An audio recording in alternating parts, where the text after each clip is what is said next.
Bueno, la sesión de hoy es una sesión donde vamos a estar mirando los últimos 3 artículos del capítulo 1. El capítulo 1 de nuestra declaración de fe habla acerca de la revelación de Dios. El artículo 7 habla acerca de la inspiración de las escrituras y voy a leer esas dos partes de este artículo 7 de nuestra declaración, la declaración que tenemos como organización sobre lo que creemos. Dice el artículo 7, la Biblia no explica cómo operó el mecanismo de la inspiración. No habla de cómo Dios inspiró a los escritores bíblicos. No obstante, es un hecho establecido que los apóstoles y profetas estaban seguros de que ellos estaban escribiendo la infalible palabra de Dios. Pablo y Pedro enseñaron que toda la escritura es inspirada por Dios. Y sigue diciendo ese artículo 7 de nuestra declaración de fe. Creemos en una inspiración plenaria y verbal. Es decir, creemos que el Señor inspiró a los escritores bíblicos de tal modo que todo lo que escribieron es verdadero y no contiene errores. Por eso, cada palabra escrita en la Biblia por los apóstoles y los profetas expresa exactamente lo que Dios quería decir a su pueblo y a la humanidad. Aún los registros históricos contenidos en las Sagradas Escrituras son el testimonio inspirado de eventos que sucedieron tal y como se narran. Eso es lo que dice nuestro artículo 7, el capítulo 1, que habla acerca de la revelación de Dios. ¿Cómo nos acercamos a este tema? Bueno, lo que estamos tratando de decir en ese artículo es que toda la Biblia es, que todas las palabras de la Biblia son palabra de Dios. Y ya hemos mencionado eso y reitero para reafirmarlo en este tiempo. Eso significa que toda la escritura es inspirada por Dios. Y esa es la afirmación que la Biblia hace de sí misma. Usted encuentra pasajes como 1 Timoteo 10:3-16 que dice que toda la escritura es inspirada por Dios y útil para enseñar, para reprender, para corregir y para instruir en justicia. ¿Qué significa? Dios inspiró, Dios guió, Dios dirigió a los escritores. Estuvo ahí la acción divina guiándolos a ellos. Dice segunda de Pedro 1:21, porque nunca la profecía, o sea, lo que Dios comunicó y habló, fue traída por voluntad humana, sino que los santos hombres de Dios hablaron siendo inspirados por el Espíritu Santo. Lo que esos hombres, según segunda de Pedro 1:21, pusieron por escrito, no eran sus palabras, no eran lo que ellos querían decir, no era lo que Dios quería comunicar. Y Dios dirigió a esos hombres para que eso ciertamente fuese plasmado por escrito. Dice segunda de Pedro 3:15-16, y tened entendido que la paciencia de nuestro Señor es para salvación, como también nuestro amado hermano Pablo, según la sabiduría que le ha sido dada, os ha escrito. Casi en todas sus epístolas, hablando en ellas de todas estas cosas, entre las cuales hay algunas difíciles de entender, las cuales los indoctos e inconstantes tuercen, así como también las otras escrituras para su propia perdición. Este pasaje de segunda de Pedro está diciendo que que todo el Antiguo Testamento es palabra de Dios, pero que también inclusive lo que Pablo escribió y todo lo que él transmitió también eran escrituras, o sea, era la palabra inspirada de Dios. Entonces, cuando hablamos de inspiración, estamos hablando que lo que contiene la Biblia no es las ideas, los pensamientos o las interpretaciones de los hombres, es lo que Dios ha comunicado. Eso que Dios comunicó no fue un dictado, así como cuando estábamos en la escuela. Aquellos que ya pasamos, vamos a pasar pronto de 60 años hacia arriba en las escuelas, se nos hacían dictados, la maestra nos hacía un dictado y nosotros teníamos que ir copiando. Dios no hizo un dictado. Eh, Toda la Biblia no es un dictado, pero sí encontramos algo que se podría llamar dictamen simple, un dictado simple. En pasajes, un ejemplo como Apocalipsis 2:1, llega y dice, se expresa, escribe al ángel de la iglesia en Éfeso. El Señor llega y habla, revelándose al apóstol Juan y le dice, escribe al ángel, escribe al pastor de la iglesia de Éfeso, el que tiene. O sea, Dios, el Señor, le da una directriz al apóstol Juan y le dice, escribe esto que te tengo que decir. Ciertamente hay algunos momentos donde sí hay algo que Dios dice y le indica a los hombres, escríbelo. Hay algunas acciones así que encontramos en la Biblia. Eso es lo que es un dictado simple. Pero no podemos decir que toda la revelación en la Biblia es un dictado. No. Encontramos también que Dios habló de muchas otras maneras. Hebreos 1:1 llega y dice, Dios habiendo hablado muchas veces y de muchas maneras. Dios ha tenido diversas formas de comunicar su mensaje, diversas maneras. El pasaje no detalla cuáles, pero probablemente existieron diversos mecanismos a través de los cuales Dios guió y comunicó el mensaje para que ese mensaje fuese plasmado por escrito. Otra manera en que la palabra de Dios fue puesta por escrito fue a través de esos procesos de investigación histórica ordinaria. Un ejemplo, Lucas, el que escribió el Evangelio y el libro de Hechos de los Apóstoles, él dice en el capítulo 1, versículo 1 al 3, de que muchos han tratado de poner en orden la historia de las cosas que entre nosotros ha sido ciertísimas, tal como nos las enseñaron los que desde el principio lo vieron con sus ojos y fueron ministros de la palabra. Me ha parecido a mí, después de haber investigado con diligencia todas las cosas desde su origen, escribírtelas por orden, oh excelentísimo Teófilo. Lucas escribe el Evangelio, en este caso, a un hombre noble, le escribe procurando contar la historia y procurando dar detalles significativos de lo que Jesús enseñó y de algunos detalles del ministerio de Jesús. Pero para ello dice Lucas que él investigó con diligencia. Eso significa que él, como escritor, se dedicó a investigar información, a buscar información, a escuchar a aquellos testigos oculares que estuvieron con Jesús, que lo vieron, que lo escucharon, y él de allí tomó información que plasmó en su evangelio y que envió a cierta comunidad de cristianos. O sea, ese proceso de Lucas realizando esa actividad también fue guiada por el Espíritu Santo, también fue dirigida. Esa actividad de investigación, el Espíritu también dirigió inclusive a Lucas para que él pudiese definir qué iba a estar, qué debía de estar en su evangelio y qué no debía de estar. Ese proceso de selección de lo que íbamos a poner o que no íbamos a poner, el Espíritu Santo de Dios guió a Lucas.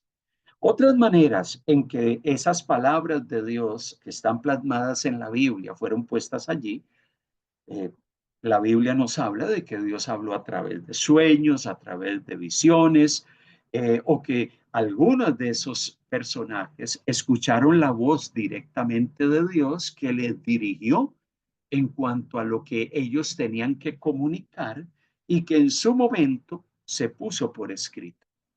Inclusive los discípulos de Jesús escucharon, observaron, caminaron con el maestro y ellos atesoraron eso en su corazón. Lo comunicaron oralmente, verbalmente durante algún tiempo y llegó un momento donde todo eso se decidió poner por escrito, pero ellos tenían esas memorias de lo que Dios había hablado y que durante algún tiempo ellos transmitieron oralmente, o sea, verbalmente, cuando en ese periodo de tiempo, cuando la información no estaba puesta por escrito. Recordemos que entre la ascensión de Jesús y los primeros escritos del Nuevo Testamento probablemente pasaron de 10 a 15 años. Y las enseñanzas del Nuevo Testamento se transmitieron, principalmente las enseñanzas de Jesús, se transmitieron oralmente hasta que empezaron a ser puestas por escrito muchas de las cosas que el Señor habló. Entonces, en conclusión, podríamos llegar y decir que la revelación divina y la inspiración de Dios es una acción providencial del Señor. Él dio dirección a los escritores. Él usó sus habilidades, su personalidad.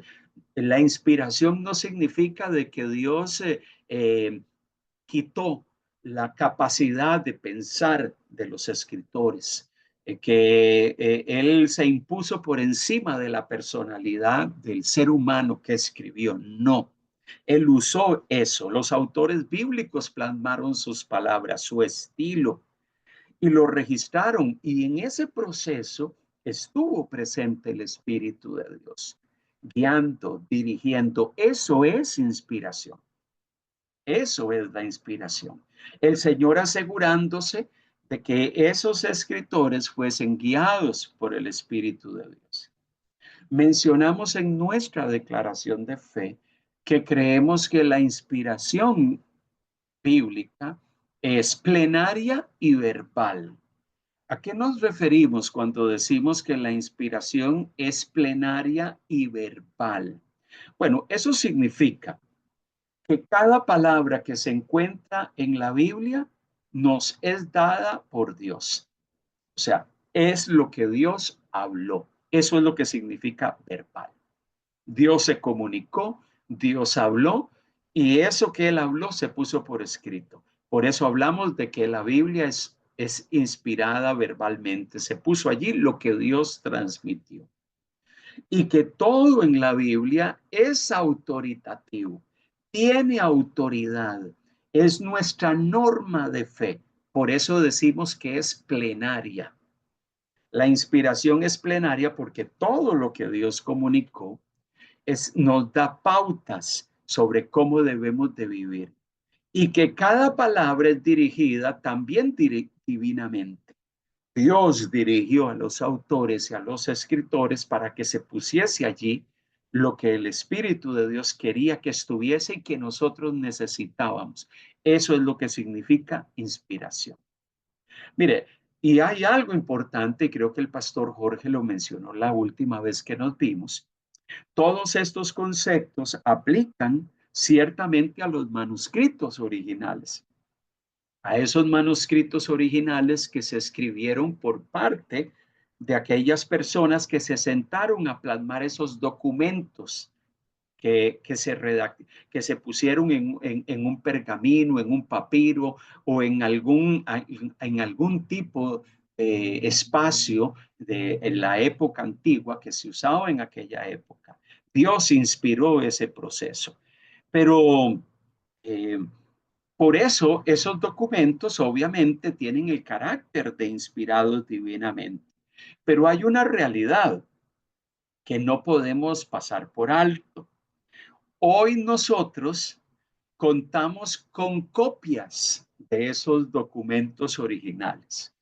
Eso significa que no existe un lugar donde tengamos lo que Pablo escribió con su puño o lo que Pedro le dictó a un secretario para que éste escribiese, y que ese documento lo tenemos en un pergamino, en un papiro o en algún documento de este tipo, en algún museo. O sea, no existe ese documento original. Esos documentos no existen. Lo que tenemos son copias de esos originales que se fueron preservando durante el tiempo. O sea, que aquellos documentos originales que las iglesias usaron, que las iglesias leyeron, que Pablo envió, la epístola de Santiago, los documentos petrinos, los documentos de Juan, en algún momento esos documentos originales se deterioraron por el tipo de material donde fueron escritos. Y ciertamente lo que hicieron, así como los documentos del Antiguo Testamento, los rollos en el judaísmo, los escribas con el paso del tiempo, cada vez que un documento se deterioraba, ese documento tenía que empezarse a escribir nuevamente en un pergamino o en un rollo para poder preservarlo durante 100 o 150 años hasta que se deterioraba, hasta que se dañaba y se tenía que hacer nuevamente un proceso. Ese es el proceso de transmisión y de copiado del texto, que es lo que ha acontecido a lo largo de la historia. Nosotros tenemos copias de los originales en distintos idiomas antiguos: griego, arameo, hebreo, copto, y muchas otras lenguas antiguas, griego y muchos otros lenguajes que a lo largo del tiempo han preservado ese mensaje que ha sido copiado a través de escribas, de secretarios, de doctos y personas preparadas que se tomaron esos documentos originales y que empezaron un proceso. Y esa transmisión y copiado del texto es lo que nos permite hoy en día tener cientos, y no miles de copias en distintos lugares que han sido preservadas. Y es de allí donde se han hecho las traducciones de nuestras Biblias. Las traducciones de nuestras Biblias se han hecho de esas copias de los originales.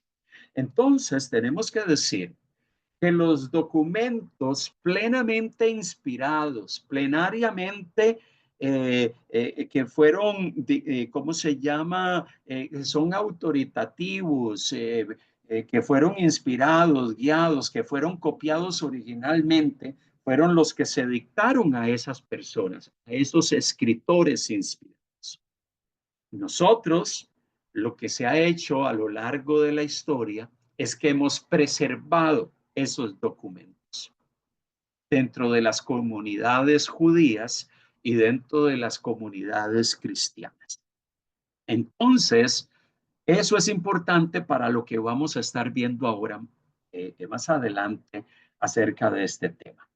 Con este tema de la inspiración plenaria y verbal, también debemos de tener presente que estos tres conceptos, inspiración, inspiración plenaria, inspiración verbal, no implican que todo lo que se dice en la Biblia es moralmente correcto. Y quiero explicar esto. No todo lo que aparece en la Biblia significa que usted lo tiene que hacer porque se dijo en la Biblia. No porque la Biblia dice que Adán pecó y hizo algo moralmente incorrecto y sus decisiones éticas fueron las inadecuadas, significa que usted tiene que hacer lo mismo. Que el texto bíblico persevere esa historia de cómo David pecó, no significa que usted tiene que actuar igual, o de que alguno de los jueces tomara una acción inadecuada y que aquello no fue algo que agradase al Señor. No significa que usted tiene que actuar igual. No significa que si alguno de los reyes tuvo un harén de 1000 mujeres, significa que usted tiene que buscarse 1000. No.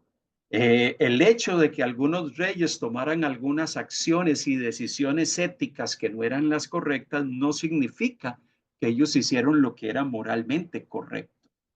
Implica que ellos tomaron malas decisiones y el registro bíblico nos recuerda que esas malas decisiones tuvieron consecuencias. Por eso debemos de tener cuidado de que, ok, pero si la Biblia es inspirada, significa que eso yo lo puedo hacer. No, no me está dando carta abierta para que usted pueda actuar igual como actuaron ellos. Lo que el relato bíblico nos está diciendo es que esos acontecimientos tuvieron consecuencias e implicaciones. Por ejemplo, Salomón. Salomón se unió a muchas mujeres que no eran hebreas y muchas de ellas desviaron su corazón en la etapa final de su vida y por eso Segunda de Reyes nos narra las consecuencias que tuvieron esas decisiones éticas que tomó Salomón.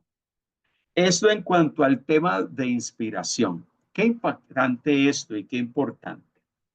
Capítulo 1, la revelación de Dios y el artículo 8. Voy a pedir a alguien del grupo que me ayude a leer el artículo 8 que aparece allí en su pantalla. Alguien que abra su micrófono. Artículo 8. La autoridad de las escrituras. Creemos que la autoridad de las escrituras es la autoridad del mismo Dios que habla por medio de ellas. La Biblia es infalible, verdadera en todo lo que dice, e inerrante, no contiene errores. Qué interesante, porque hay dos conceptos allí. Cuando hablamos de infalible, estamos diciendo que todo lo que dice es verdadero. Todo lo que dice es correcto. Inerrante, lo que implica es que no contiene errores. Y ciertamente aquí hay algunos asuntos que son importantes que tengamos presente a la luz de lo que mencionamos anteriormente con los textos originales y el hecho de que nosotros tenemos copias de esos documentos originales. ¿Cuál es una primera premisa fundamental en función de ese artículo 8? Bueno, hablando de la veracidad de la Biblia, pues, la palabra de Dios nos habla de algo fundamental sobre el carácter de Dios. Dios no miente, Dios no habla falsedades y es lo que encontramos en distintos lugares de la escritura. Cuando Dios dice algo, ciertamente lo hace. Lo que Él promete desde el principio de los siglos, Él lo cumple. ¿Por qué? Porque Él no miente, dice el pasaje de Tito, capítulo 1, versículo 1 y 2. Él no es un ser humano para mentir. Él no miente. Cuando Dios determina algo, y por eso es que la Biblia plantea de que hay cosas que son inmutables y una de ellas es que cuando Dios transmite algo, que cuando Dios dice algo, ciertamente Dios lo va a hacer, porque Él no es hombre para mentir, Él no es hombre para engañar. Y hay muchos otros pasajes de la Biblia que nos reafirman esa verdad. Entonces, si Dios se ha comunicado, si Dios ha hablado, ciertamente Él no ha hablado para engañar. Él no ha transmitido algo y él no transmitió alguna pauta, alguna directriz para engañarnos a nosotros. No, Él lo que ha hablado es porque es cierto, porque su carácter y su esencia es santa y en Él no hay mentira ni falsedad. Y eso es una premisa fundamental cuando hablamos de la veracidad de la Biblia. Si lo que está allí es lo que Dios ha comunicado, Él no ha mentido. La Biblia afirma que no hay falsedad ni error en ella. Por eso es que la palabra en el Salmo 12:6 dice que las palabras de Jehová son palabras limpias, como plata refinada en horno de tierra y purificada 7 veces. Y mire qué interesante, porque Proverbios 35 usa el mismo concepto limpia, ligándolo a la palabra. Proverbios 35 dice, toda la palabra de Dios es limpia. Y si usted va y lee otras versiones modernas, la traducción de la palabra puede ser digna de crédito. La palabra de Dios es digna de crédito. Se puede escuchar porque es una palabra veraz, es una palabra cierta, es una palabra que Dios ha comunicado, es una palabra válida. Jesús mismo reafirmó que el cielo y la tierra pasarán, pero sus palabras no van a pasar. ¿Por qué no van a pasar? Porque si Dios dijo que ciertamente algo iba a acontecer, va a acontecer. Si Dios dijo que Él iba a cumplir, con hacer algo concreto, ciertamente Dios lo va a hacer. Entonces, la Biblia es enfática de que lo que Dios ha comunicado es algo cierto y válido, y usted lo va a encontrar a lo largo de la Escritura. Dios reafirma que lo que Él ha comunicado es cierto y es válido.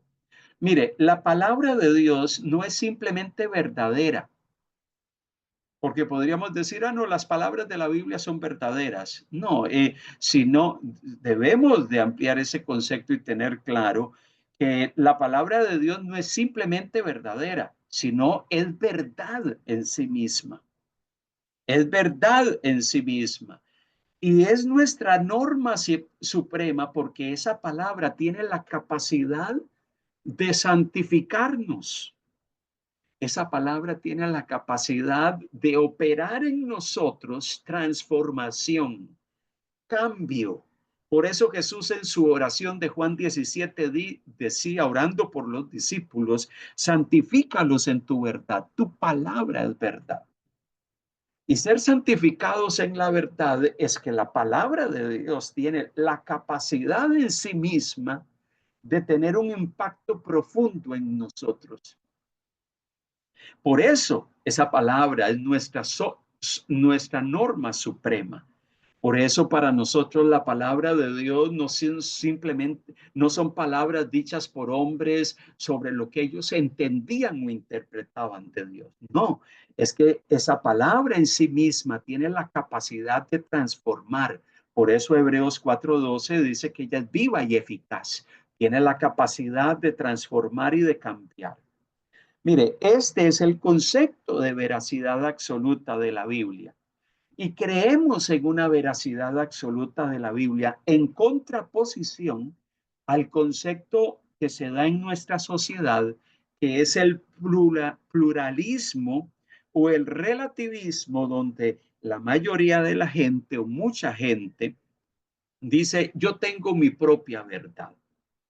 Y mi verdad es tan válida como la de, las verdades que pueden tener otras personas. Al final de cuentas, lo que esas personas están diciendo es, la verdad es relativa.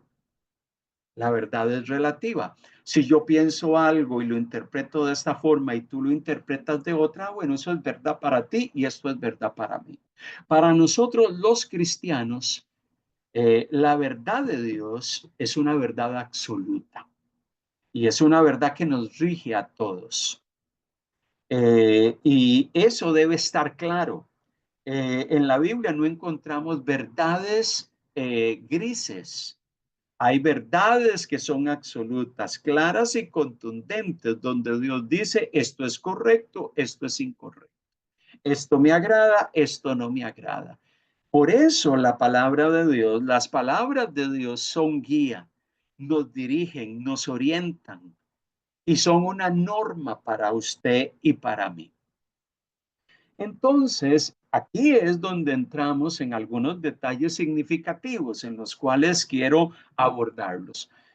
Hablando de la inerrancia de la Biblia y habiendo mencionado que nosotros no tenemos los manuscritos originales eh, y que esos documentos originales no afirmaban nada que sea contrario a la realidad. Ciertamente, nosotros al no tenerlos, nosotros al no tener esos documentos originales, no significa que nosotros no podemos tener confianza en la Biblia que está escrita en nuestro propio idioma. Nosotros podemos tener confianza en ese documento, ciertamente. Podemos tener plena confianza también en esa traducción, por lo menos en nuestro caso al español y aquellos que leen en inglés en su Biblia en inglés. Podemos tener plena certeza de que lo que leemos allí es claro. Inclusive podríamos decir que en un porcentaje elevadísimo nosotros podemos hablar con plena certeza que nuestras traducciones, versiones y revisiones se acercan significativamente a lo que el texto original había transmitido. ¿Cómo nosotros podemos tener plena certeza, porque una pregunta que surge en este proceso es, ¿qué sucede? Es la pregunta que algunos se pueden plantear. Si no tenemos los documentos originales, ¿qué sucede con nuestras traducciones y versiones que se han construido o se han eh, confeccionado sobre la base de manuscritos, de pergaminos, de papiros, que son copias de los documentos originales y que se han preservado a lo largo de los siglos? Sí, porque esas traducciones, esas copias que tenemos, esos documentos que todavía se preservan en muchos lugares, no son los documentos originales. ¿Qué sucede con eso? ¿Cómo nosotros entonces podemos hablar de plena certeza y de plena confianza en los documentos que usted y yo leemos en esos idiomas a los cuales tenemos acceso? La Biblia ha sido traducida a una cantidad enorme de lenguas y en algunas otras lenguas hay porciones de la Biblia traducida y en algunas no existe ninguna traducción en algunas lenguas del mundo. ¿Cómo nosotros manejamos este tema y podemos hablar de inerrancia de la Biblia? Y es aquí donde debemos de tener claro que la inerrancia de la Biblia, que la Biblia no contiene errores, es algo que se aplica a los documentos originales. Nosotros, a lo largo del tiempo, en nuestras traducciones, lo que tenemos en algunos casos son lecturas diferentes en nuestras traducciones. Otra pregunta, y lo menciono porque otra pregunta que surge regularmente es, ¿por qué entonces hay diferencias en la lectura que realizamos en distintas traducciones y versiones que utilizamos? Alguien lee la Reina Valera 1960 y luego va a leer NTV, Nueva Traducción Viviente, o va a leer Nueva Versión Internacional y dice, pero aquí se lee diferente. ¿Por qué se lee diferente? Hay personas que piensan que son dos Biblias diferentes. No, no son dos Biblias diferentes. Estamos hablando de la misma Biblia. Estamos hablando que a lo largo del tiempo el texto se ha preservado. Tenemos documentos y pergaminos que atestiguan eso, y sobre la base de esos manuscritos, pergaminos y papiros, se han realizado a lo largo de los siglos nuestras traducciones. Y es por esas familias de manuscritos y es por los métodos de traducción por esas dos cosas que nosotros tenemos Biblias que cuando las leemos en nuestro propio idioma, usted encuentra que hay algunas diferencias interesantes. Entonces, los manuscritos y pergaminos se reúnen y ahora vamos a ver una gráfica para que usted lo pueda ver visualmente en la gráfica. Estos manuscritos antiguos, que son copias de los originales y que están preservados hasta el día de hoy, se reúnen en familias de documentos.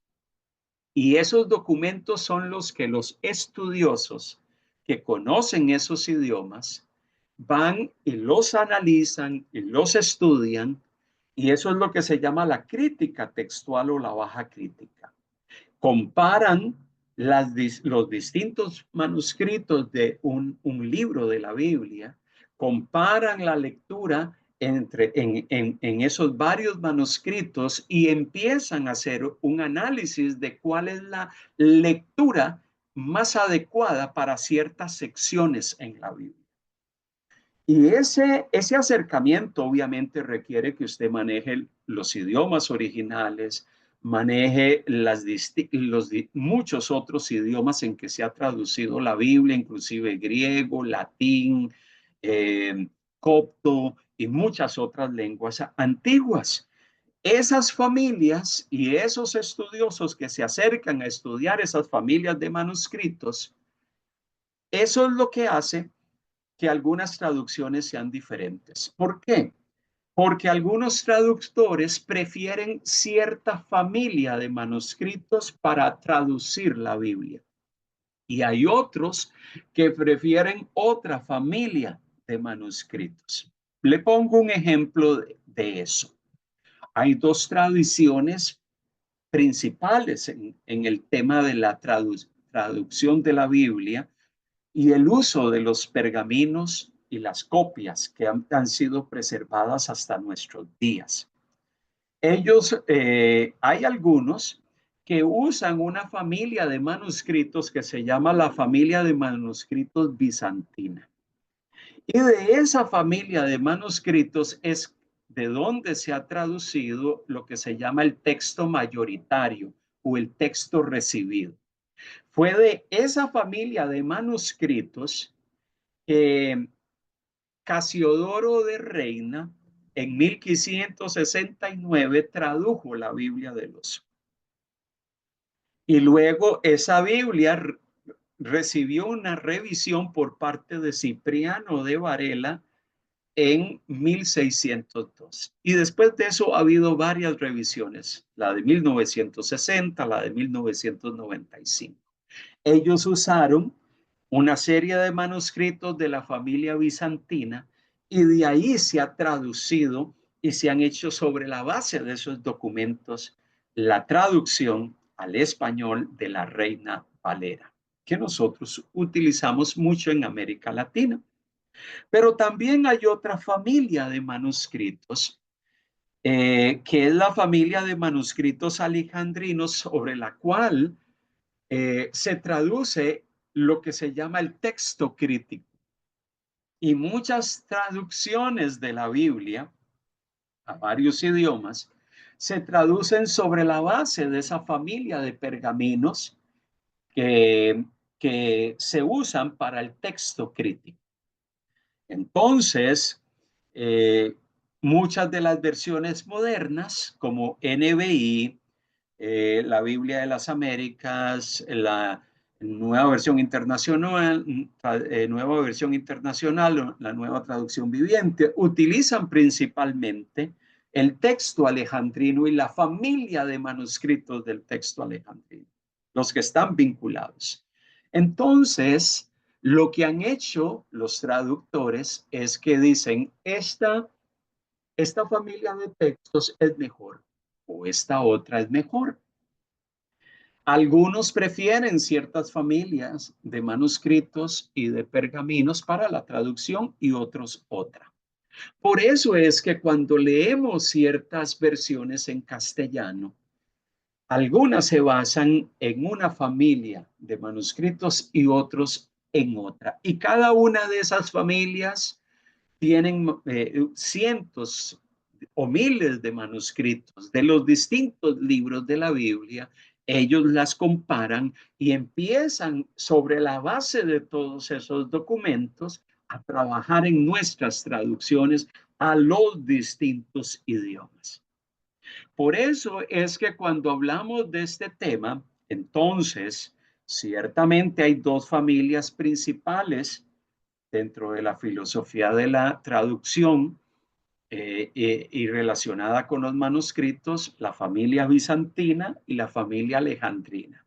La familia bizantina es la traducción textual mayoritaria. Nuestras versiones en castellano y la que usamos frecuentemente responde a la traducción textual bizantina, como la Reina Valera, que regularmente usamos. En el contexto anglosajón se usa más la tradición del texto crítico en algunos momentos, son las famosas traducciones de Westcott y Hort y que usan mucho nuestras traducciones contemporáneas o modernas. Es por eso que en alguna medida esta es un criterio para que entendamos por qué algunas traducciones son diferentes. Mire, usted tiene allí un cuadro de las familias de textos que normalmente se usan para traducir el Antiguo Testamento. Está el texto consonántico hebreo, que es la Biblia hebrea con consonantes. Recordemos que el hebreo no tiene vocales. Y es a partir de allí y de muchos otros en esa primera línea que está arriba que se empieza a traducir el texto consonántico hebreo. Los targúmenes arameos, el Pentateuco samaritano, la versión Septuaginta, que fue la traducción griega, y a partir de toda esa línea horizontal de libros que partieron del texto consonántico hebreo, han venido el resto de traducciones, la Vulgata latina, las versiones griegas, la Peshitta siriaca y muchas otras. Y dentro de todo este proceso y dentro de esta familia, todos estos documentos y estos escritos son los que se usan regularmente para las traducciones de la Biblia. Esto hablando de los documentos del Antiguo Testamento. Hay una serie de familias de códices que se utilizan para el estudio y el análisis de cuál es el texto que se acerca es más cercano al texto original. Estos son los documentos del Nuevo Testamento. Les recuerdo, esta presentación se va a compartir para que usted la tenga, para que le sirva como recurso y usted disponga de ella. Todos estos documentos son los que normalmente se usan. Allí no hay un detalle pormenorizado de todas las versiones, de todos los manuscritos griegos y antiguos. Allí están algunos. Hay una cantidad enorme. Allí esto es como una síntesis de todos los manuscritos que utilizamos para el tema de traducción, en este caso los lingüistas y aquellos que se han dedicado a lo largo del tiempo. Así que esto es una tarea. La tarea de la crítica textual es una tarea que requiere años de trabajo, años de esfuerzo. Por eso debemos de valorar mucho las Biblias que tenemos, porque han sido el esfuerzo de personas que a lo largo de los siglos han invertido sus vidas en la traducción de la Biblia. Entonces, hay familias de textos, de pergaminos, y los estudiosos los usan como base. Algunos usan ciertas familias de textos o de pergaminos para su traducción, otros prefieren otras familias y por eso la diferencia en nuestras traducciones. Pero hay otro elemento que tiene un impacto en nuestras traducciones hoy en día y en la lectura que hacemos del texto y en las variantes que encontramos en algunas secciones. Y es la filosofía de la traducción, que utiliza formas y técnicas de traducción. Hay tres formas básicas de traducir la Biblia. Una que se llama traducir palabra por palabra, lo que se llama equivalencia formal. Eso lo usan las Biblias que llamamos traducciones literales, aunque no hay traducciones 100% literales, pero que mayormente son literales. Muchas de nuestras versiones utilizan mucho traducir palabra por palabra. Reina Valera traduce palabra por palabra. Por eso es que en algunas secciones, cuando usted lee la Reina Valera, usted encuentra que el sentido es difícil de encontrarle sentido a la lectura, porque traduce palabra por palabra. Y hay muchas otras versiones que son de traducción palabra por palabra o que usan equivalencias formales. Hay otras traducciones que los traductores a cualquier idioma utilizan, que es el pensamiento por pensamiento o equivalencia dinámica. Eso significa que hay palabras, frases o expresiones que no se traducen tal y como se leen o se escuchan. No se ponen tal, sino que se busca una palabra o una expresión equivalente que sea entendible, que respete el mensaje de la Biblia, pero que al final de cuentas eh, logre transmitirle al lector moderno y el lector moderno pueda comprender mejor lo que se está tratando de comunicar. Eso es la traducción pensamiento por pensamiento o equivalencia dinámica. Y hay otra forma de traducir que es las paráfrasis o la traducción libre, que yo no la recomiendo. Esas son las traducciones donde el traductor, pues es como que va contando una historia. Agarra ciertas traducciones y empieza como a redefinir, a poner el relato bíblico como si fuese una historia para niños. Esto es una que muchas veces es lo que se hace cuando se traducen las Biblias para niños, que no se pone propiamente el relato de la Biblia, sino que se trata de contar una historia que sea que comunique un mensaje y se concentra una gran sección en un párrafo pequeñito. Eso es una paráfrasis. Ese tipo de traducciones no son muy recomendables. Leerlas se usan muchas veces para ilustrar Biblias de niños y algunas traducciones de la Biblia que se han tratado de poner en ese lenguaje. La Iglesia Católica hizo una paráfrasis allá por los años 70, 80, que tenía que ver la palabra de Dios hoy, que traía dibujos. Esa era una paráfrasis, pero no es muy recomendable usarla. Entonces, cuando nosotros hablamos de estos temas, les pongo un cuadro comparativo para que ustedes puedan mirar un poco acerca de esto. El pasaje de Deuteronomio 6:4. Oye Israel, eh, Jehová o Yahvé nuestro Dios, Yahvé uno es. Y mire cómo aparece en distintas traducciones. Hay algunas traducciones que cuando se lee este pasaje, dice, el Señor nuestro Dios es un Señor. Hay otra como la nueva King James, que es la versión inglesa, que dice, el Señor nuestro Dios, el Señor uno es. Y hay otras versiones que dicen, nuestro Dios es el Señor, solo el Señor. Entonces, lo que hacen los traductores es tratar de poner una lectura que ellos consideren que sea entendible, que respete lo que se acerca más a lo que probablemente Moisés, a lo que probablemente Pablo quiso transmitir.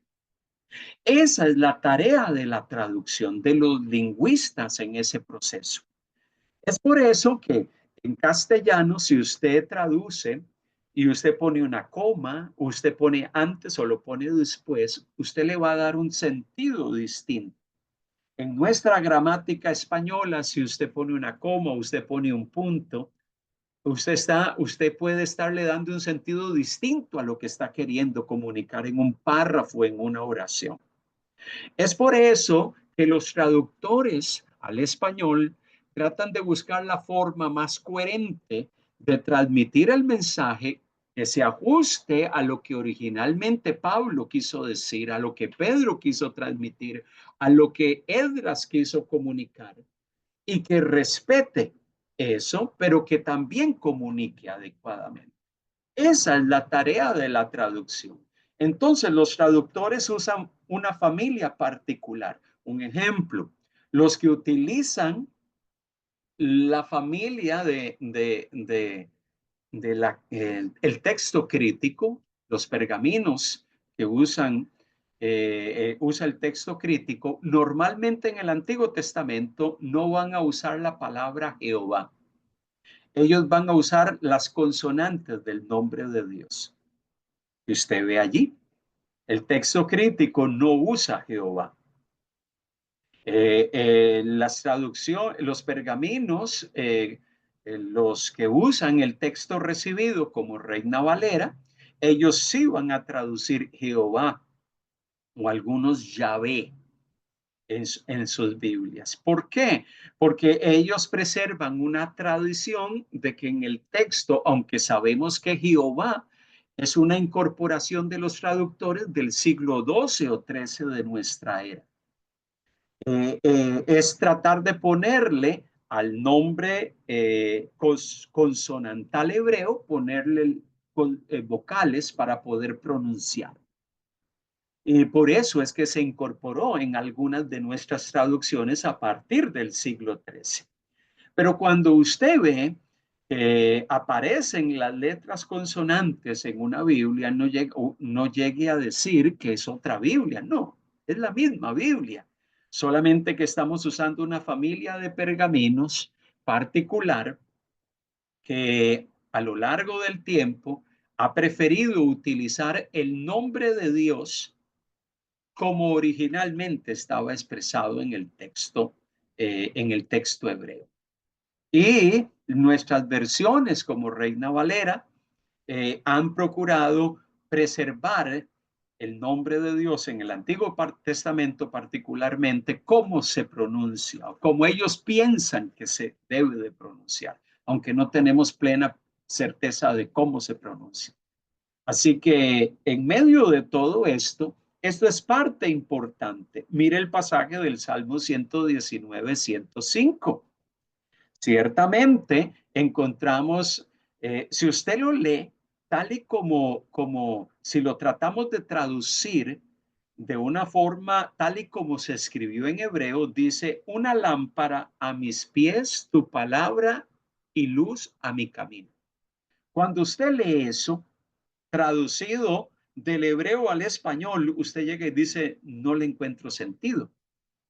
Pero cuando ustedes van a algunas versiones que traducen palabra por palabra, o sea, textualmente, van a tratar de traducir, tu palabra es una lámpara a mis pies y una luz a mi camino. Pero si usted va a una versión que usa equivalencias dinámicas, es pensamiento por pensamiento, o sea que trata de buscar un sentido o claridad. Va a decir, tu palabra es una lámpara a mis pies y es una luz a mi sendero. Trata de explicar el versículo. El que es palabra por palabra trata de traducir palabra por palabra y darle sentido en nuestro lenguaje. Cuando es pensamiento por pensamiento o por equivalencia dinámica, lo que está tratando es de explicar el versículo para que lo podamos entender, el lector moderno lo pueda entender mejor. Entonces, esa es la ciencia de la traducción. Por eso usted no se sienta inquieto cuando tiene dos Biblias y lee algunas secciones y versículos que no tienen una lectura igual. Porque lo que estamos allí es ante dos traducciones que probablemente están usando una familia de textos diferentes para traducir como base para traducir y que están usando una metodología de traducción diferente también. Eso es importante tenerlo presente. Vamos a hacer un breve ejercicio allí donde usted está. Vamos a tomarnos unos 10 o 15 minutos, ya sea que usted esté solito, usted esté en grupo. Hay 3 versículos de la Biblia, los voy a dejar allí en la pantalla y la idea es que usted pueda allí con su Biblia a mano buscarlos. Filipenses 2:13, Romanos 1:17 y Segunda de Corintios 8:24. En la pantalla están en la versión Reina Valera y también en la nueva versión internacional. Yo quiero que ustedes los lean, ya sea de la pantalla o de sus Biblias directamente. Se tomen unos minutos y se pregunten. Cuando yo leo estos 3 versículos en Reina Valera, que es una traducción más textual, más literal, digámosle así, en NBI, que es una traducción más pensamiento por pensamiento y que trata de comunicar de una manera más comprensible para el lector moderno. ¿Qué cosas ustedes encuentran igual? ¿Hay alguna diferencia? ¿Hay una que es más comprensible que la otra? ¿Hay algunas palabras que a ustedes le hacen mayor sentido o hay alguna de las traducciones que estamos citando estos pasajes que es un poquito más difícil de comprender? Analicemos un poquito estos 3 textos. Vamos a tomarnos a partir de este momento, nos vamos a tomar 15 minutos de nuestro tiempo hasta las 6:20 y luego vamos a reflexionar en esos 3 versículos.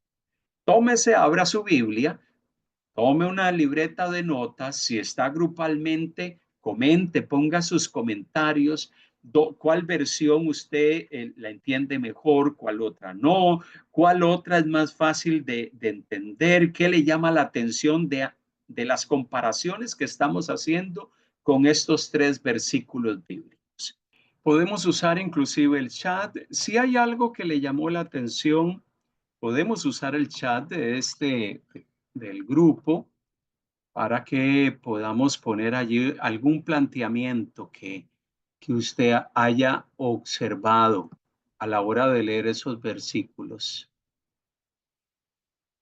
Bueno, Balbina llega y dice que a su opinión ella prefiere usar la NBI, ya que los vocablos que se usan son más comprensibles y en esta versión se dan afirmaciones más concretas del mensaje y propósito de usar palabras más actualizadas. Ayuda a tener una comprensión más clara de la palabra de Dios.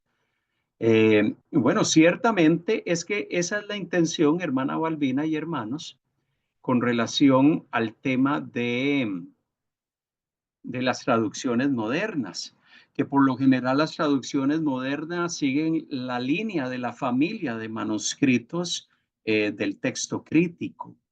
Ellos y usan casi siempre también pues una traducción con equivalencias dinámicas. ¿Qué significa eso? Se traduce no palabra por palabra, sino que se traduce pensamiento por pensamiento. ¿Cuál es la idea? Que el lector moderno, cuando se acerca a leer el texto, lo logre entender mejor.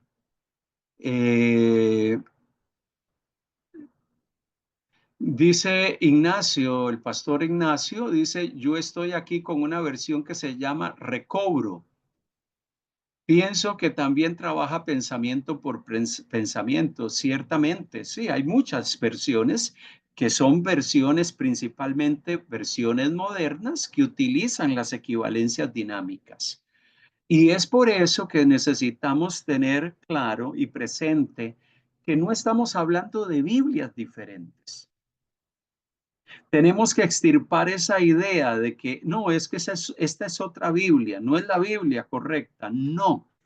Por eso también debemos de extirpar de nuestra mente la idea de que hay una traducción única y que el resto de traducciones no son válidas. Eso tampoco es correcto. Todas las traducciones de la Biblia tienen un valor porque se ha invertido tiempo en ellas. Claro, hay lecturas que muchas veces se hacen que no necesariamente son las lecturas más adecuadas. Ignacio dice, por ejemplo, en el pasaje de Filipenses, dice, Dios es el que en vosotros realiza, así el querer como el hacer, por su beneplácito. Sí, ciertamente, la idea de todo eso, como en Filipenses capítulo 2, 13, la idea es poner un énfasis y muchas veces el énfasis tenemos que preguntarnos en qué se está poniendo. Por lo menos Filipenses 2:3 en nuestra Reina Valera dice, porque Dios es el que en vosotros produce así el querer como el hacer por su buena voluntad. En la NBI habla de que Dios es el que cumple su buena voluntad. Reina Valera dice, el que hace lo que él hace por su buena voluntad. Y ahí es donde tenemos que preguntarnos cuál es el propósito de traducir NBI de esa manera, dónde está poniendo el énfasis. Aquí estamos entrando en temas gramaticales. Pero la expectativa de los traductores es que el mensaje pueda ser entendible para el lector moderno. Mi sugerencia es que si usted está queriendo hacer un estudio exegético, palabra por palabra de la Biblia, usted utilice una traducción literal. Si usted quiere usar o tener un estudio, un tiempo de meditación en la palabra, como hacemos en nuestros devocionales, usted use una versión o una traducción sea con equivalencias dinámicas, como NBI o Nueva Traducción Viviente. ¿Por qué? Porque es más comprensible. Si usted quiere estudiar a fondo un pasaje, estúdielo en Reina Valera, porque Reina Valera traduce palabra por palabra. Es mi recomendación. Dice Betty y Estelita, nosotros usamos la amplificada para darnos un entendimiento más completo. Ciertamente hay algunas Biblias de estudio, pero recuerden, las Biblias de estudio lo que hacen es poner al pie de página comentarios de los editores, los que editaron esa Biblia. Claro, cuando los editores ponen sus comentarios, pues ponen también su teología, su acercamiento teológico. Y recordemos que el acercamiento teológico es la manera en que ellos interpretan el texto. John llega y dice, en mi caso yo prefiero la Reina Valera, por ejemplo, en la primera versión en inglés. Vosotros es una proposición que indica sobre algo o alguien, pero en versión NBI es más modo. Sí, ciertamente los lingüistas llegan y dicen, aquí esto debe aparecer como una proposición o debe aparecer de otra manera.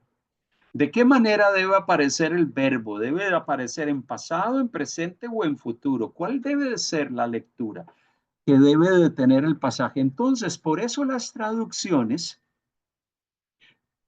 tienen esa faceta tan particular. Tratan de darnos una perspectiva, claro, en ese proceso de traducir hay algunas lecturas que son las más adecuadas. Y por eso el traductor siempre va a preguntarse, ¿esa es la lectura adecuada? Y esta otra no debería de ser la adecuada. Por eso hay algunas Biblias de estudio que tienen una lectura en un versículo y al pie de página en ese versículo dice, otras versiones dicen. Cuando eso lo hace una Biblia de estudio es porque están tratando de decirnos, esta es una lectura probable, pero hay otras versiones que tienen otras lecturas y te dan la opción y te dicen que hay otras traducciones que consideran que la lectura recomendada es otra, principalmente las Biblias de estudio. La hermana María dice, me encanta la traducción, una traducción actual en lenguaje. Me imagino que la nueva traducción viviente o en lenguaje actual. Gabriela dice, yo en lo personal uso la nueva versión internacional, pero siempre me gusta ir a otras versiones para tener un mayor entendimiento del pasaje o versículo. ¿Qué nos enseña este ejercicio rapidito que tratamos de hacer? Lo que quiero ponerles en esencia es que si usted desea tener un acercamiento a la escritura y tener un estudio de la misma, usted procure tener varias traducciones de la Biblia. Es mi recomendación. Si usted puede tener varias versiones, hay algunos que tienen algunos programas, que han comprado algunos programas y los tienen instalados en su computadora, donde ven en paralelo la Biblia en varias traducciones. Entonces, pero si usted no tiene el recurso o no lo ha podido o no lo ha comprado, usted puede tener varias Biblias. Puede tener una Biblia como Reina Valera, que es una Biblia que traduce con mayor literalidad, o sea, más literal. Y puede tener NBI, Nueva Versión Internacional. A mí me gusta mucho también usar la Biblia de las Américas, que es muy usada en nuestro contexto latinoamericano. Hay algunos que les gusta usar algunas versiones católicas y hay algunas versiones católicas que son muy buenas su traducción. Entonces, hay algunos que les gusta usar la versión Jerusalén, entonces, la Biblia Jerusalén. Entonces, por lo menos cuando yo estudio la escritura y tomo mi tiempo para estudiar un texto, yo trato de tener varias traducciones.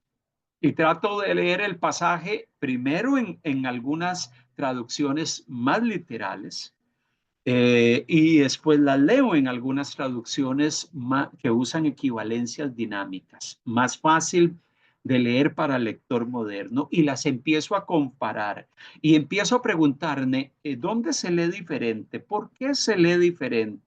¿Cuál es el énfasis de la traducción? ¿Cómo se traducen los verbos? cómo se presentan ciertos temas en el castellano o en el inglés. Porque si usted lee una Biblia en inglés, pues obviamente la gramática inglesa es un poco diferente a la gramática en castellano. Pero en ese sentido, mi sugerencia es que aprendamos a valorar las distintas traducciones, las usemos, no tengamos temor. Ese asunto de que hay algunas traducciones que son del diablo, no le presta atención a esas locuras. Eso no es cierto. Hay traducciones muy valiosas. Ciertamente hay algunas traducciones que por usar el texto crítico, hay algunos momentos que omiten algunos versículos, porque esa familia de manuscritos probablemente no tienen ese versículo. Pero hay la familia del texto recibido sí tiene, y esos pergaminos sí tienen ese versículo. Y es por eso que en ocasiones hemos condenado algunas traducciones modernas sumamente valiosas. Ese no es un argumento muy válido. Valoremos nuestras traducciones, utilicémoslas, porque tienen un tremendo valor. Y saquémosle el máximo provecho. Estudie los versículos bíblicos en varias versiones. Versiones que yo recomiendo, puede usar NBI, Nueva Traducción Viviente, puede usar Reina Valera. Recuerden que la versión Reina Valera 1960 es una revisión, no es una traducción. Es una revisión de una traducción. La Reina Valera 1995 es una revisión de una traducción. Inclusive, la Reina Valera 1995, esa revisión incluye un montón de equivalencias dinámicas. Ellos ya han estado incorporando un lenguaje más entendible en algunos pasajes. Entonces, aprovechemos nuestras versiones de la Biblia y démosle un valor al trabajo que han hecho nuestros traductores. Artículo número 9, y termino con esto, esta parte final de lo que estamos haciendo hoy. El canon de las escrituras. Alguien que me ayude a leer estas dos diapositivas en voz angelical. Alguien que me pueda ayudar a leer estos dos diapositivas que voy a presentar. Amén, pastor. Gracias. La palabra canon viene de un término griego que significa regla o caña de medir. Esta palabra llegó a describir en la historia de la Iglesia la regla de fe del cristianismo. Por eso se aplicó el término al conjunto de escritos normativos, es decir, la autoritativa palabra de Dios. Usamos el término autoritativa para indicar que la escritura es la máxima autoridad del creyente en cuanto a lo que éste debe creer o debe vivir, practicar, actuar, comportarse, ser. El siguiente, hermana Betty. Creemos que los libros canónicos son solo 66 y no aceptamos como palabra de Dios los llamados libros apócrifos o deuterocanónicos. Sin embargo, consideramos que estos escritos son valiosos para conocer mejor el ambiente histórico en el que se desenvolvió el pueblo judío en el periodo intertestamentario, los años que transcurren entre Malaquías al final del Antiguo Testamento y Juan el Bautista, el precursor del Mesías en el Nuevo Testamento. Gracias, hermana Betty. Qué interesante. Entonces, sigue diciendo el artículo 9. Es importante indicar que el canon bíblico define la vida y la conducta de la iglesia. Históricamente hablando, no es válido decir que la iglesia estableció el canon. Más bien el canon bíblico definió a la iglesia.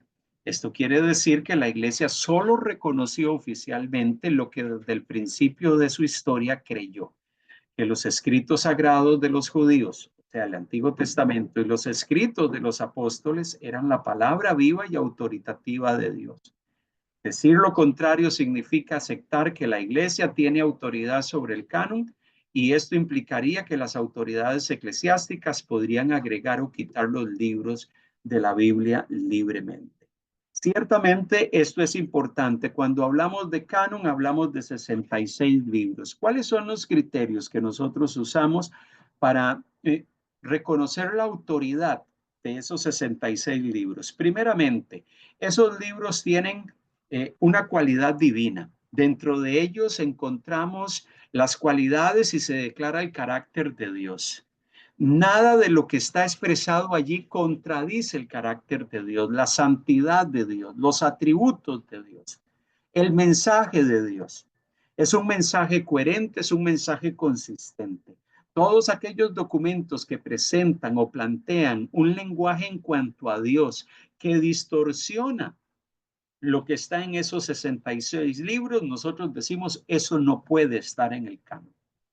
Es por eso que los judíos y los cristianos a lo largo de la historia hemos dicho, estos libros revelan a Dios, la esencia de Dios y lo que Dios nos ha comunicado a lo largo de la historia a través de los autores inspirados. Si no transmite eso, ellos no pueden ser parte del canon. Y ese criterio es parte importante para poder decir que esos 66 documentos que tenemos concentran el mensaje de Dios para el pueblo del Señor. El segundo criterio es la recepción corporal. O sea, hay un consenso de parte de la gente de Dios, llámese en el Antiguo Testamento Israel y llámese en el Nuevo Testamento la Iglesia, que hemos usado esa información. Hemos compartido esa información. Las cartas de Pablo se leyeron en las iglesias. Los documentos que circularon en el primer siglo de la iglesia cristiana circularon en medio de las comunidades cristianas. Los creyentes reconocieron que eso fue lo que ellos escribieron. Y ellos admitieron y aceptaron lo que ciertamente era reconocido que fue escrito por gente autorizada, por profetas, llámese apóstoles o escritores inspirados, le dieron su prueba de validez y dijeron, ciertamente esto lo escribió Pablo, ciertamente esto es lo que hemos preservado de Moisés, ciertamente esto es lo que hemos preservado de Esdras, ciertamente esto es lo que hemos usado dentro de nuestra comunidad, llámese Israel o la iglesia. O sea, ese uso de esa información dentro de la liturgia, dentro del culto, ha sido algo que nos ha permitido llegar y decir, esto es lo que Israel y la iglesia ha utilizado y reconocido con autoridad. Además, el tercer criterio dice de que fue escrito por alguien que ciertamente recibió esa información, por alguien que estuvo con aquella persona que recibió la información, porque hay algunas secciones de la Biblia que no necesariamente fueron escritos por el profeta. Isaías no escribió todo lo que está en Isaías, pero probablemente hay secciones que fueron escritas por alguien que formaba parte de la comunidad profética a la cual pertenecía Isaías y que preservaron el mensaje que él comunicó y que a través del tiempo se preservó oralmente y que luego se determinó poner por escrito. Entonces tenemos criterios para llegar y decir, son 66 libros canónicos autoritativos. Ciertamente la literatura apócrifa o deuterocanónica son un conjunto de escritos, de obras escritas dentro de cierto periodo de tiempo, dentro del periodo del tiempo del año 200 antes de Cristo y 200 años después de Cristo, obras que pretenden ser inspiradas, obras que dicen fueron escritas por Moisés o por Enoc o por distintos autores, pero que el escrito data de una fecha que no pudo haber sido Moisés. O sea, porque Moisés vivió 1500, 1600 años antes de Cristo y hay documentos que pretenden haber sido escritos por Moisés en el año 50 antes de Cristo. Moisés no pudo haber escrito eso en ese año porque él vivió 1500 años antes. Entonces, por eso esas obras muchas veces se les llama obras pseudoepígrafes, obras que no tienen un valor, que muchas veces se atribuyen a ciertos personajes, obras que muchas veces fueron redactadas como una narración, como un testamento, como un cántico, como una oración o como un apocalipsis, con lenguaje simbólico y cargado de símbolos y de imágenes, pero que no tenemos certeza ni quién lo escribió, no tenemos certeza de quién lo puso por escrito, y por eso no podemos hablar de la veracidad de dónde provino. A esos documentos es que nosotros llamamos obras apócrifas. Y hay documentos apócrifos, y en esta presentación que usted va a recibir aparecen las 47 principales obras apócrifas del Antiguo Testamento y del Nuevo Testamento, y usted va a poder tener allí acceso a ellas. Si usted está interesado en conocer un poco más de ellas, cuándo se escribieron, qué tipo de cosas comunicaban allí, puede ponerse en contacto conmigo. Yo le puedo referir a algunos sitios en línea donde usted puede leer esos documentos. Y no hemos puesto la información acá porque la idea es no tomar mucho tiempo, pero hay cantidad de documentos y la presentación detalla cuáles son.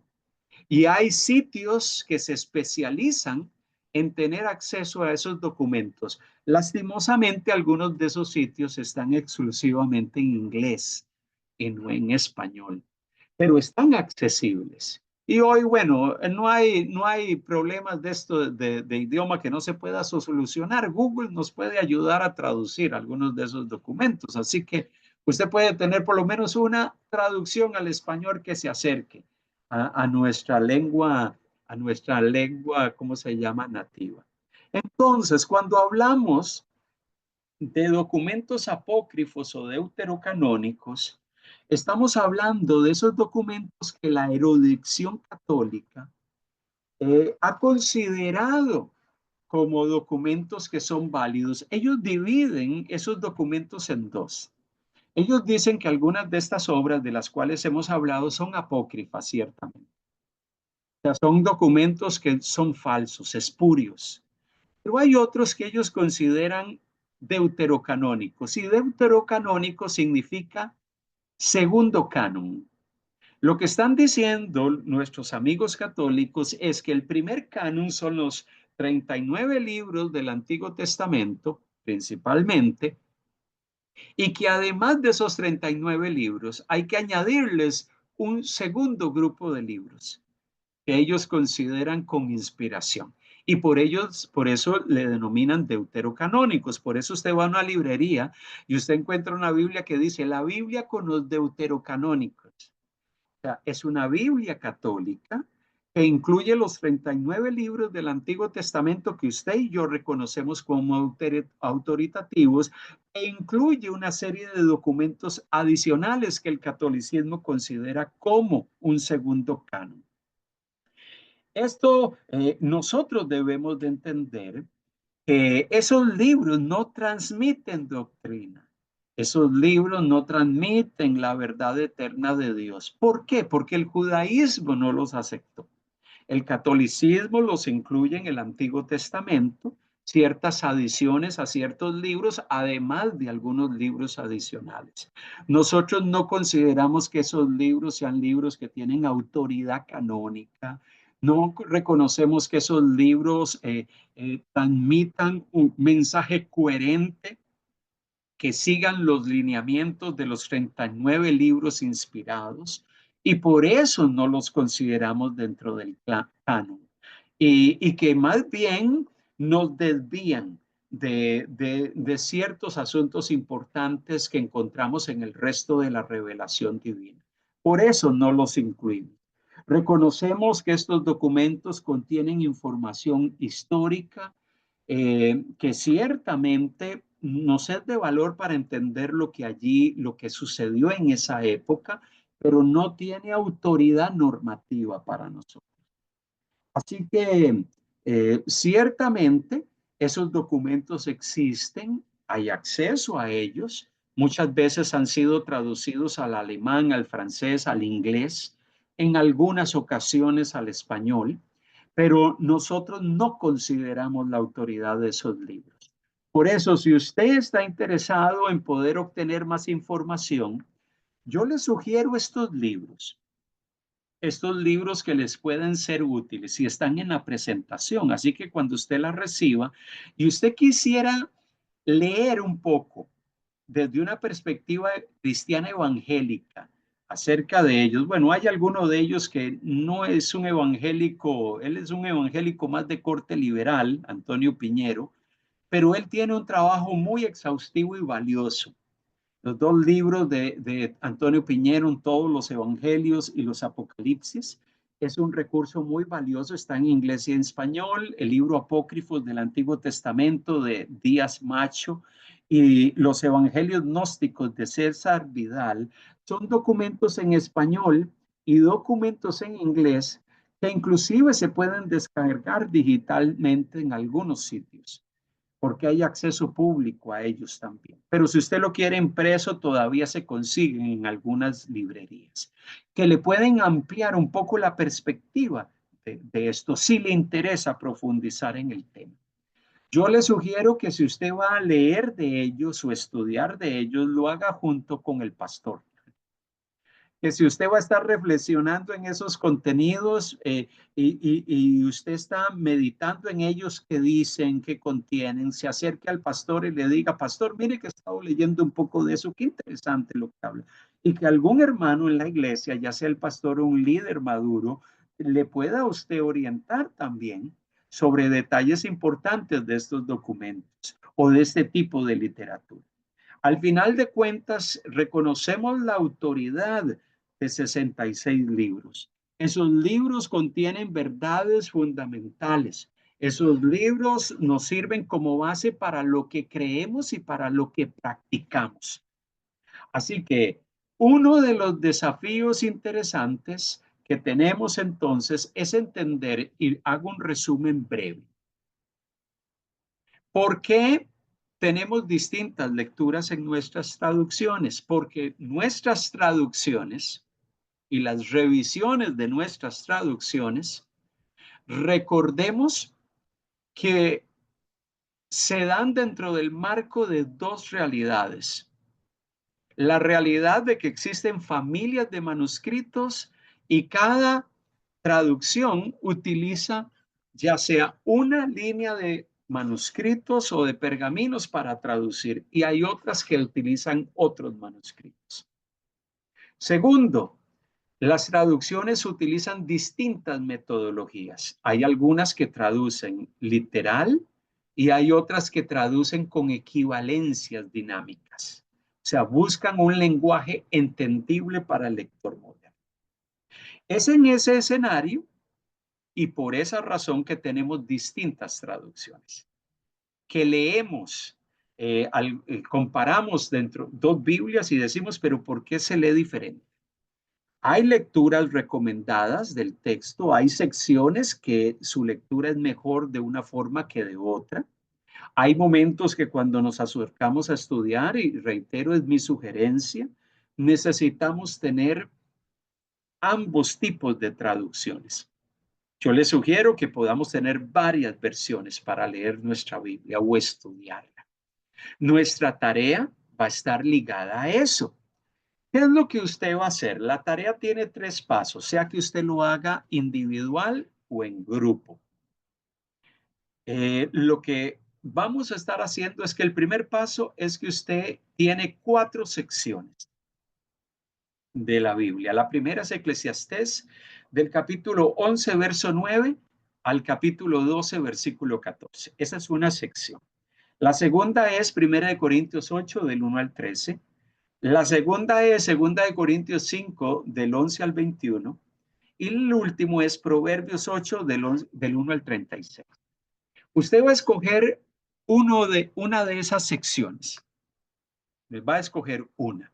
Si usted quiere hacer la tarea estudiando las 4 secciones, pues perfecto, hágalo. Obviamente le va a tomar un poco más de tiempo, pero por lo menos tome una. Escoja una sección de esas.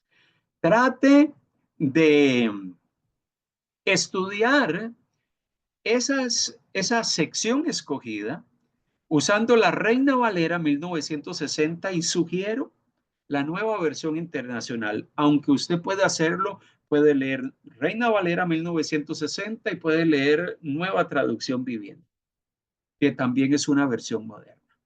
Cuando usted lo haga, léalos en paralelo.